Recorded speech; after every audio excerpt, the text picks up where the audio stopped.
Saya baca buku Taiko judulnya. Ini cerita tentang Kaisar Hideyoshi yang dulu mengabdi kepada shogun namanya Oda Nobunaga. Oda Nobunaga ini hidup tahun 1530-an, ya sejaman dengan Demak. Nah, di dalam dialog Oda Nobunaga ini didatangi seorang saudagar dari kepulauan Ryukyu. Padahal Oda Nobunaga ini yang melindungi kaisar macam-macam juga maju dan Jepang dianggap lagi. Saudagar Ryukyu ini menceritakan, Tuhan, di daerah selatan, daerah Malaka, itu ada orang jualan bahan namanya gula. Rasanya manis. Tapi menurut cerita, orang kalau kebanyakan makan gula itu bisa gemuk. Bayangkan, tahun 1536 Jepang gak kenal gula. Sementara jauh belum masih kok Jawa wis gawe gula loh. Jadi di sini kita terbalik, kita sekarang dari terbelakang itu dari mana? Ya, jadi dulu kita juga ngimpor gula Jepang, beras kan gula itu apa? Kenapa? Ya sekarang Jepang maju, kita menggunakan produk Jepang. Jepang belum mengenal meriam, kita juga meriam. Kenapa? Kapal-kapal kita lebih gede daripada Cina.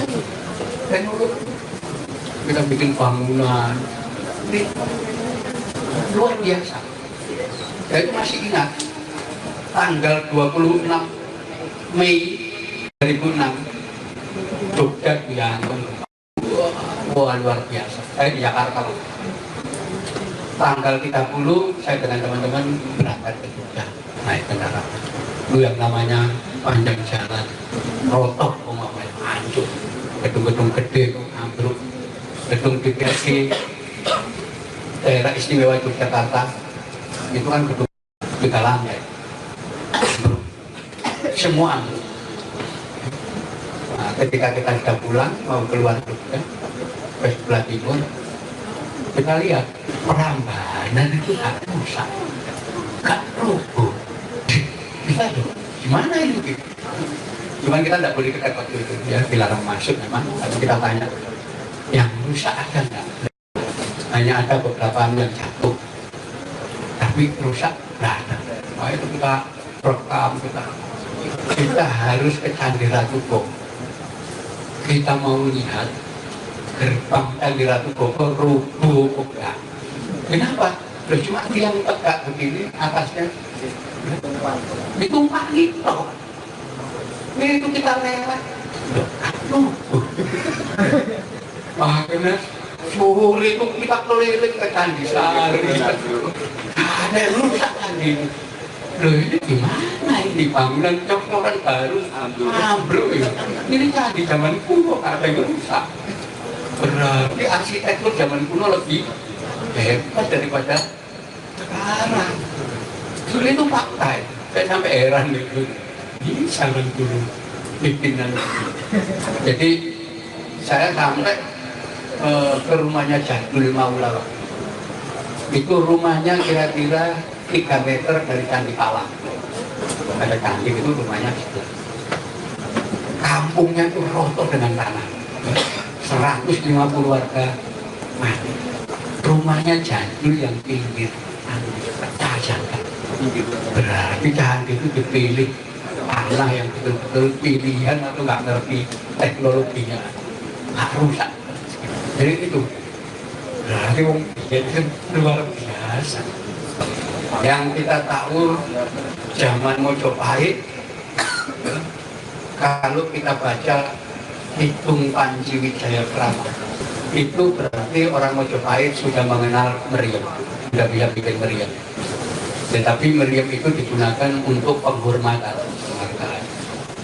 Dan itu ketika ya Wijaya itu kawin dengan 7 kali tembakan, mereka nyebut istilah bedil besar.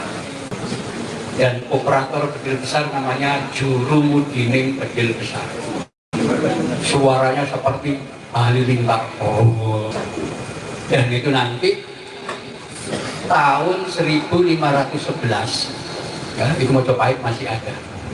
Portugis ketika menyerang Malaka, itu Portugis mencatat benteng Malaka dilengkapi dengan meriam-meriam ukuran besar yang didatangkan dari Jawa. Mojopahit.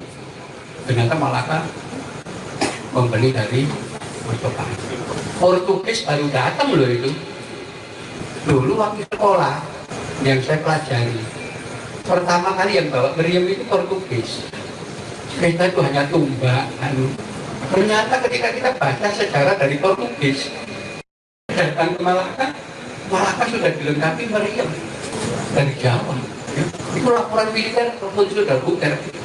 Ternyata begitu. Itu sebabnya ketika Malaka ditembak oleh kapal Portugis, benar, balas dia, ya rusak kapal Portugis itu. Jadi pertempuran meriam. Zaman Mojopahit sudah menggunakan meriam. Kenapa? Mesiu itu pertama kali yang menemukan Cino. Jadi orang kita lebih tahu meriam lebih dulu daripada Eropa. Jadi di situ. Nanti baru zaman Demak itu juga bikin meriam dan diperdagangkan. Jadi kita sudah maju. Ini kita yang agak sulit. Kenapa? Pejabat kita itu didikan sekolah. Cara pandangnya cara pandang sekolah. Sulit itu. Jadi saya merintis beberapa tulisan seperti Atlas Wali Songo, cerita tentang Wali Songo berdasarkan fakta sejarah. Kemudian saya nulis buku Fatwa dan Resolusi Jihad yang selama ini disembunyikan dan dibelokkan, kita luruskan. Itu ditabur wong tak Indonesia. Ya. Padahal yang kita sebutkan dulu ini data yang tidak ada. Kenapa nggak dipakai? Gitu. Cuma itu aja. Memang ada kesengajaan membikin agar sejarah kita seperti ini, agar kita tetap lemah dari waktu ke waktu. Dan kebanyakan mereka kan sekolahnya luar negeri, jadi tidak mau ada perubahan kurikulum pendidikan. Padahal semua ujungnya pada pendidikan. Kalau mulai kecil kita dididik dengan cara pandang itu ya sampai dewasa seperti ini. Nah karena itu kita harus mengubah format pendidikan untuk agak beda supaya sejarah betul-betul lurus. Teruskan apa cerok macam-macam dari kita buku kacamata. Nanti akan kita luruskan bahwa pendiri Singosari itu namanya Rangga Rajasa. Itu di negara Kertagama. Kemudian di dalam Prasasti Ulama Nurung juga disebutkan pendiri Singosari ini adalah Saudara Siwa yang nama aslinya Rangga Rajasa. Di Prasasti Waru disebutkan sebelum Rangga Rajasa Mapel itu adalah Sri Maharaja Jayawarma. Jadi bapaknya itu rojo. Ini anaknya kan endok selingkuh dengan Bathara Brahma dan dibuang ke kuburan, ditemu maling namanya Lempo. Dididiklah Arok ini oleh Lempo sampai nakal. Setelah dewasa dia diasuh oleh Bangsa Sangkaran, penjudi ulung. Karena itu nakal luar biasa kelakuan. Dan ketika ketemu dengan Pegawan Lokawi dititipkan ke Tunggul Ametung. Ternyata kok Tunggul Ametung dipateni, bojone dirampas, kekuasaannya dikuasai. Tidak cukup itu, dia juga pesan pusoko ke Empu Gandring. Wis gak dibayar wong dipateni 7 turunan. Itulah Raja Jawa. Sing nurun Majapahit nanti akan menurunkan kerajaan Gajah Surakarta itu turunannya kayak Namrok. Jadi menungso terkutuk kasihnya Belanda.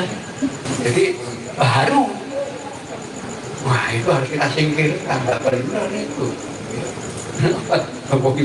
Nama Rangga Rajasa, Rangga itu artinya kijang. Ya, orang zaman kuno itu kalau pakai nama binatang itu bukan keluarga raja, tidak boleh. Itu ada nama Kebu Kanipuro, Kebu Kenongo, macam-macam. Itu memang nama keluarga kerajaan. Nah, Rangga itu artinya bijak. Jadi Rajasa itu bisa dari kata-kata rajas, nafsu semangatnya berkobar-kobar.